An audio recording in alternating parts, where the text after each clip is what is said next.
ready, please, Professor Yingyos. Yes, thank you, Ajahn Suvasin. And again, I would like to thank the organizing committee, Ajahn Nathiya, Ajahn Tasyani, and all the teams. I know that you work so hard. Okay, and now I have only 20 minutes left, so I will go a little faster. But I'm glad that I speak after Professor Yang, because he already mentioned all the things that I don't need to speak again. So my talk will be follow Professor Yang regarding the high risk, which I also determine the same way as what he said. And why is that? Let's see. So the highly sensitized kidney transplant in clinical practice is determined by clinical way, like HLA incompatible, like you see from the donor-specific antibodies, like we talk about the whole meeting, and the ABO incompatible, which also one of my favorite story in the past decades. Why is that? The first thing is why I'm asking him about the pair donor exchange program. I think Thailand and Korean may have the same things. We want to have kidney from our loved one. So what I'm saying is that emotional related life donor is something that a miracle that we would like to see. So if my wife give kidney to me, even if ABO incompatible, I'll keep it the longest as much as possible, right? And the second one, Professor Yang already mentioned about the short dialysis time give a better result. So we don't want to wait like years long for the disease organ, and we don't know for the high risk recipient like HLA incompatible. For sure, we're dealing with antibody mediated rejection. This is the only drawback that we're going to talk about in this session. So let me show you two of my interesting examples. With one is failed case, and the other one I believe is success in my definition. So the failed case is our second case after we embark on the ABO incompatible in 2008, the same year as Korea. We embark on the ABO incompatible on the same year as Korea, and this is the second case. We have the success first case, and then we go for the second case, which is female 29 years old, end-stage kidney disease from chronic glomerulonephritis. And she get a donor from her aunt, which is blood group AB, give to A. And we dealing with anti-B IgG titer about 128, which is moderate severity. And there is no HLA mismatch by our capacity by that time, which was 15 years ago. We learned to know about donor-specific antibody by that time. And so we go for the recommendation from the Japanese center that teach us to do this. So we do double filtration, plasmapheresis, and rituximab. Also the induction by anti-CD25 and methylprednisolone, and the standard immunosuppression. And the operative went well, the graft well perfused, and come out of the operating theater. At the day 0 after the transplant, we follow the urine output, which is the things that we love to see as much as possible. So the urine output come out like 250 ml in 1 hour, which is excellent. And then when almost the night time, the nurse called us that urine shot down to 65. We have to give loop diuretics. This is bad sign. So the alarming call us to at the night time that something happens in these patients. And post-operative, day 1 even worse, that the urine output here show in this column, you can see that now less than 100, which is bad size. So we send the patient for the non-invasive test we call Doppler ultrasound to see whether there is problem with the renal vessel connection, which is pretty common in first day after operation. But then it needs us to go for the operation to the like a second look operation to make sure that the kidney is still viable. The surgeon help us to go for that, and we do a second look operation, and we do a biopsy at that time. However, on only another day after that, the kidney is not survive anymore. We have to go back again, and this is the graft that we have to take it off. And the renal pathology show severe hyperacute antibody-mediated rejection. By that time, as I said, that 15 years ago, we just learned to know about donor-specific antibodies, and we didn't do that.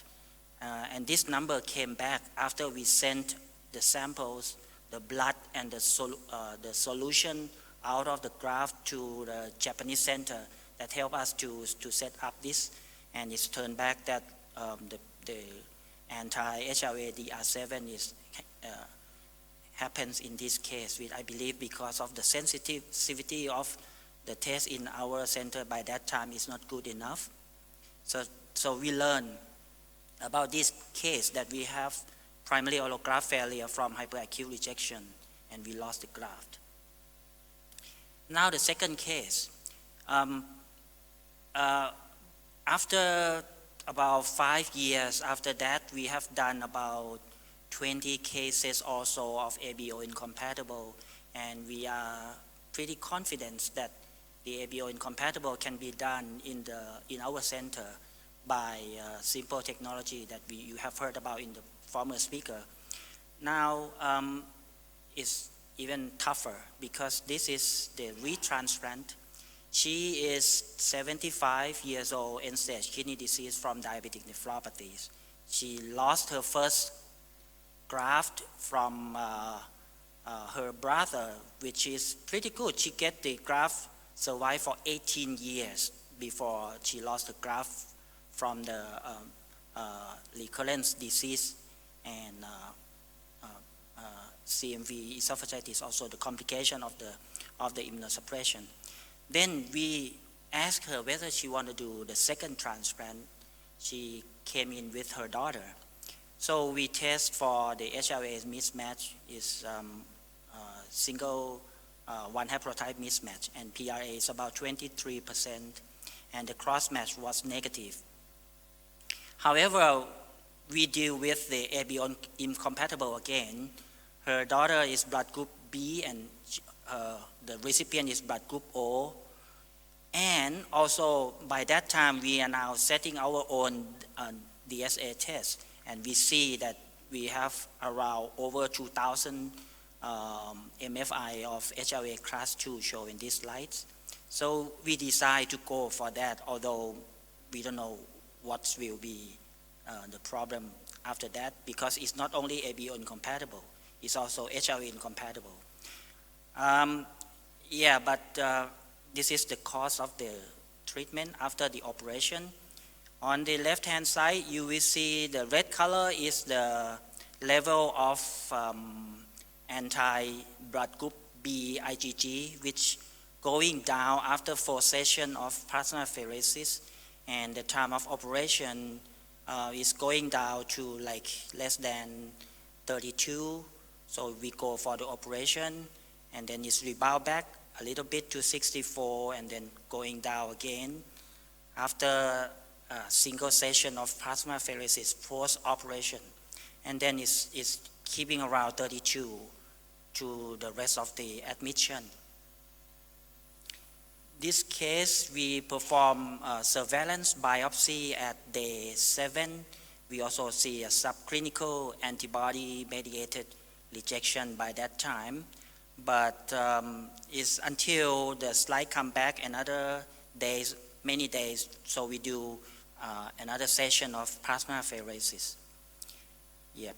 And it's lucky enough that this patient can get the graft quite many years after that, although I'm sure that there is a subclinical antibody-mediated rejection occur off and on during the time of transplant. So it's almost 6 years of this graft until she lost her graft from chronic active antibody-mediated rejection, as we expected. So the second case is very challenging because we deal with two incompatible, the HLA and ABO incompatible. But I think, in my opinion, I'm happy enough to see that she can have another 6 years or so in a good quality of life without dialysis. And now she is maybe almost 80 years old with the regular hemodialysis. Now, I think I would like to share with you about the outcome of the living donor kidney transplant and deceased donor kidney transplant. It's only two sources that we have nowadays. We don't need to talk about the xenotransplant, and we don't need to talk about any new technology for now. And this slide again show the same thing that former speaker mentioned about. And in the US, the data are even worse, that you can see this part, the blue one and the green one, what's happened to them. I mean, they have a pretty struggle with their end-stage kidney disease, whereas only part of patients can get transplant. So overcome the problem of kidney donor pool inadequate, we now expand our criteria of deceased donor, with for sure you're gonna get a even worse outcome because you expand to donor over 60 years old, or even high blood pressure, high creatinine, or even death from cerebrovascular disease, which not as good as motorcycle accident donor, for sure. If we talk about the incompatible, yeah, this is another chance to expand the pool like 20 or 30%. It depends on where you come from. And I hope that we can have a meeting about xenotransplant in the next 10 years, here again in the APHIA meeting next time. So when we talk about deceased donor and living donor, waiting time is the problem. The long waiting time, the long dialysis vintage, the poor outcome. We talk about the problem of deceased donor, which will come with ischemia, so the graft will not working right away after the transplant, and also its impact on the graft function, graft survival, and patient survival. Show here is the mean dialysis vintage in Thai transplant registry.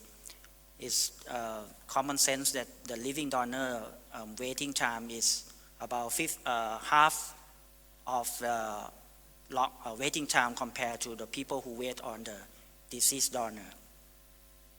And this very good information from the US data already clearly show that the longer waiting time, the poorer the outcome.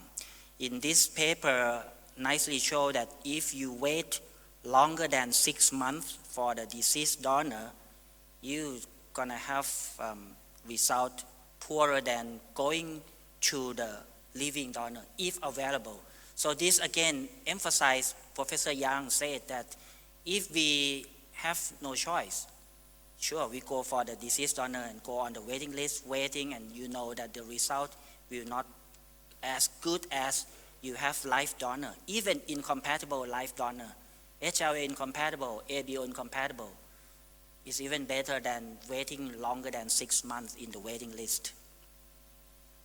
The Korean data also nicely show the same thing, that Asian experience also have seen the same thing, that if you wait long in the lowest graph, that's is the longest, or the tertile, the third tertile that wait longer, you have poor patient and graft survival.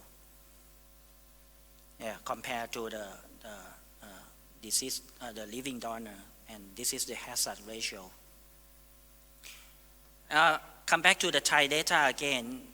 We also experienced the same thing, that delayed graft function happens pretty common in the country because we also use the expanded criteria donor, and serum creatinine at discharge also reflect the graft function at the time of discharge from the hospital. With deceased donor got a poorer graft function compared to the living donor, and the graft, and that's impact on the graft survival, that you can see that 5 years, 10 years survival is 60% in deceased donor and 75% in live donor.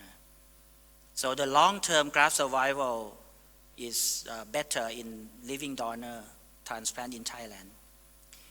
When we look at the world data, we can separate the country into two different things. The country that promote on the deceased donor transplant down in this section, whereas the other country that promote the living donor on the upper section. And you know, the top country is among the most highest population in the world, like China and the US, Thailand and Australia, and as I'm saying here, that we are pretty similar in terms of deceased donor number and percentage, whereas the Korea is here. And Japan, they has a pretty problem with the declaring the brain death and the problem with the deceased donor, so they are more expert on the live donor. And this slide again repeat what Professor Yang has said, and I also emphasize on that go on the HLA incompatible live donor is better than keep them on the waiting list. Here in the lowest graph is keep on dialysis without doing transplant. Or even you wait until you get the deceased donor, is even poorer than you get the live donor in the incompatible, in the yellow color. Coming back to my center here in this hospital that you're sitting in the past 2 days, we are about 1,500 beds hospital, university hospital, and we are not a large center. We do about 70 to 90 cases of kidney transplant a year, but look at our changing landscape of our center. Now you can see that we can call ourselves high-risk kidney transplant center now. In this last year, is almost 40% came from incompatible, and in the 2022 is even scary that I see 50% of them are incompatible.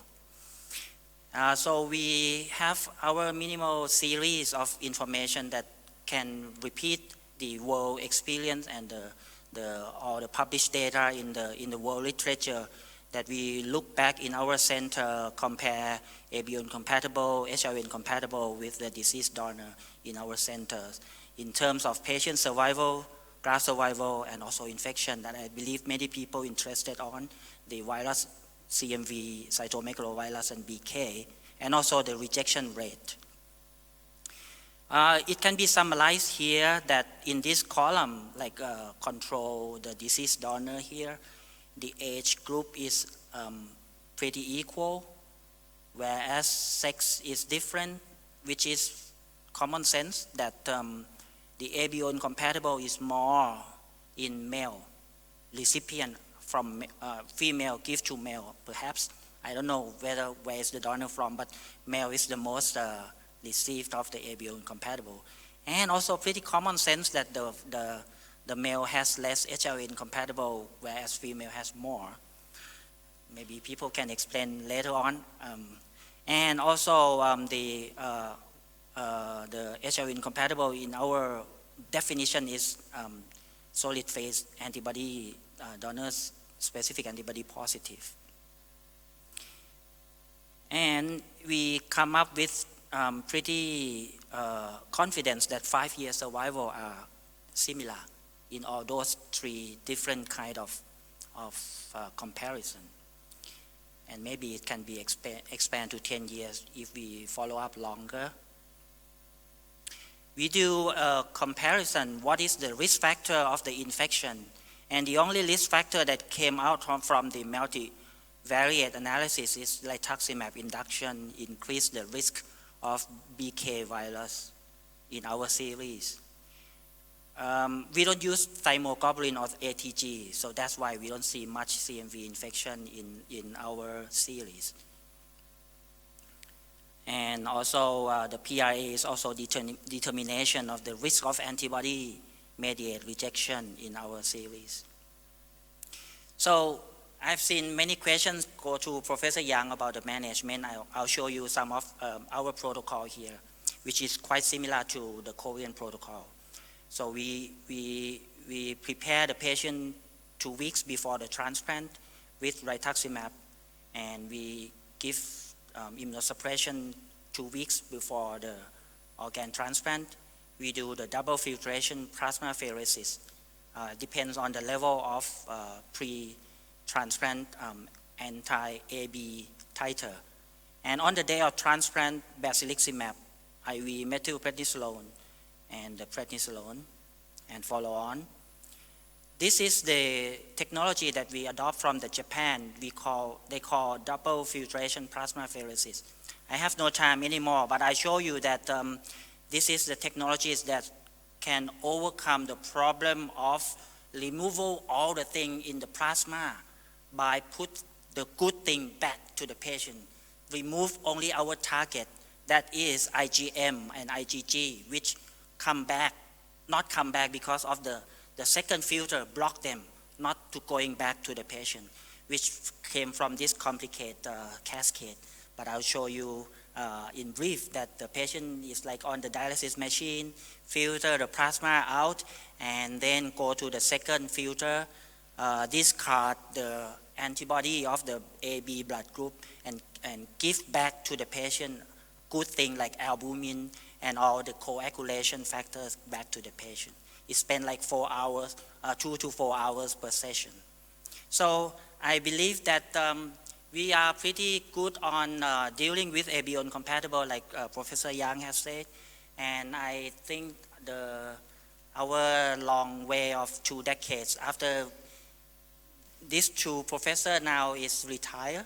One of them is now the director of the Thai Red Cross, deputy director of the Thai Red Cross Organ Donation Center, and I'm going to retire soon as well. But this picture showing our first experience when we begin to perform the ABO incompatible by the Japanese protocol, and by that time I'm still young here, and I would like to acknowledge the whole team here. Not many people sitting here anymore because most of them are already retired. But this patient now is 17 years of her organ, and the graft still work well. And I'm so proud to see that we can save another life. And thank you so much for your time. If anyone has any questions, please come to the microphone. Sorry for my question in the last session, but I'd like to add one comment.